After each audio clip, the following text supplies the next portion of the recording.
I'll say this about Hyde. Started well, and then... I guess you could say the same thing about my Vita. I wonder what happened to that. I know, I've been bad. Got a lot of catching up to do. Hello, I'm Mikola. Sorry, I'll start with my missed Doctor Who reviews. Where did I leave off? Hyde. Another movie genre. So far this spring, we've had James Bond, Cold War submarine movie, and now the Haunted House movie. This is the second of 2 Neil Cross scripts to air, although it was the first to be filmed. Jamie Payne directed. We're in the 70s in a great old English mansion on the moors, a thunderstorm at its height, earnest scientist with a room full of vintage electronics, and his assistant. An empath, hard science, soft feelings, joining forces to investigate an elusive ghost. Suddenly, booming knocks at the front door, and it's the Doctor and Clara offering their services as Ghostbusters. In a cheeky bit of exposition, the Doctor waltzes in and summarizes the CVs of both the scientist and his assistant, just rattles off the backstory in that fast-talky, hand-wavy, whirly-spinny way of his. Seems to know everything about them. Exposition can sometimes be very tedious, but this is a very efficient way to cut through all of it. The scientist, Professor Palmer, a man of about 50, played by Doug Ray Scott, was formerly a secret agent.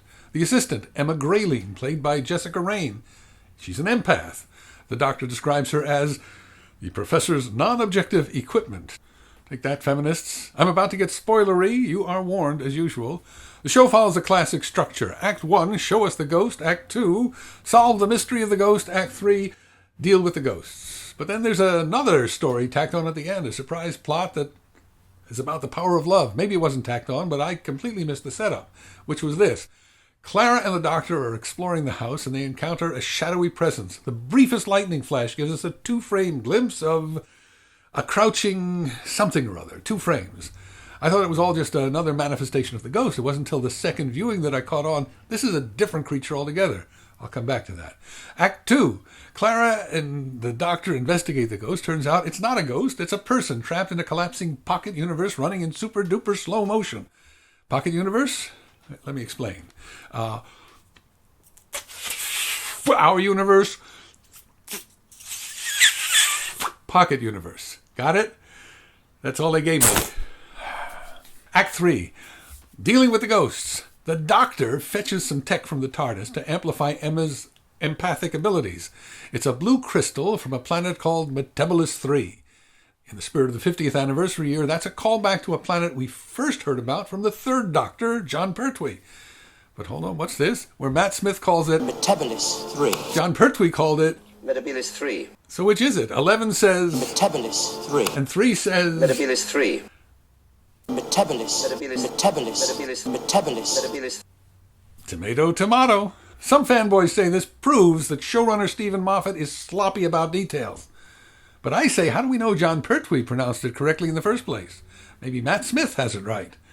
The Doctor says it's too dangerous to take the TARDIS into the pocket universe, so at great personal pain to poor Emma the empath, the blue crystal opens up a wormhole to the pocket universe, and the Doctor dives into it.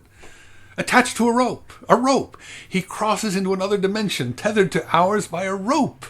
I'm not making this up. Neil Cross is making this up. String theory meets rope theory. The Doctor finds the trapped woman who's running away from, it's not clear what. He hands her the rope, and the Professor hauls her up out of the pocket universe like reeling in a fish. But then, whoosh, the wormhole closes, and the Doctor is stranded in a forest, in a decaying universe, with a mysterious monster, and no TARDIS, and no rope. You may be shocked to learn that in due course the Doctor is rescued. But what shocked me is that after he's rescued, we're still not done with the story, because the Doctor sees something out of the corner of his eye, and suddenly he realizes that the menacing piece of driftwood in the pocket universe isn't evil after all, just lovesick. And this is where I lost the thread, or the rope. So who does that stick pine for? I'm sorry. Who does he fancy? Well, we've got 2 couples and then this single lady who was just rescued. So I was shipping the stick and the single lady. And I'm yelling at the screen, Doctor, she doesn't want him. Turns out I was completely wrong, because the driftwood, which is called the Crooked Man in the credits, fancies not the woman, but another piece of driftwood. Well, that's natural. There's another piece of driftwood? Yes, there is. That's the thing we saw in 2 frames in the lightning flash in Act 1. And suddenly I realized this show is just way too subtle for me. Until next time, I'm Mikola.